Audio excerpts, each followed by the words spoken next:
நேற்று ஒரு பதிவு போட்டிருந்தேன் இல்லைங்களா? எங்கள் கருப்பன் வந்து இறந்து போயிட்டான்னு சொல்லி. ஒருத்தவங்க எனக்கு கமெண்ட் பண்ணியிருந்தாங்க. ஒரு பூனைய கூட உங்களுக்கு பார்த்துக்கிறதுக்கு ஒரு தவறான வார்த்தையால என்ன திட்டியிருந்தாங்க. பரவாயில்ல. அவங்க சேனலோ, அவங்க பேரோ சொல்ல நான் விருப்பப்படல. நாங்க பார்த்துக்கிட்டு தாங்க இருந்தோம். அது வந்து நாட்டு பூனை. வீட்டிலேயே இருக்காது. சாதா ஒரு பூனைக்குட்டி தான் அது. பூனை தான் அது.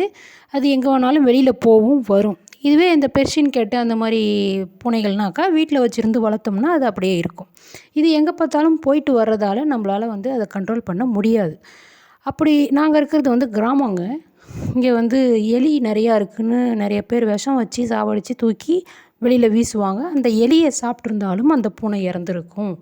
இங்கே வயல்வெளிகள் நிறையா இருக்கிறதால மருந்து அடிப்பாங்க. களைக்கொல்லிகள்லாம் அடிப்பாங்க. அந்த பில்ல சாப்பிட்டுருந்தாலும் விஷம் ஏறி இறந்து போயிருக்கும்.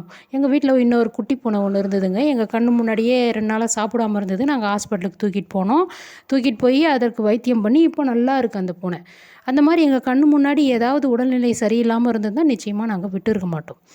இந்த மாரி கமெண்ட் பண்ணாதீங்க. ரொம்ப கஷ்டமா இருக்கு. பரவாயில்ல. உங்களுடைய ஆதங்கத்த என்ன வந்து திட்டி தீர்த்திருக்கீங்க அப்படின்னு கூட நான் நினச்சிக்கிறேன். அந்த பூனை இறந்த வருத்தம் உங்களுக்கு இருந்திருக்கு. அதனால என்ன திட்டினீங்கன்னு நான் நினச்சிக்கிறேன். பார்க்கலாங்க அடுத்த வீடியோல.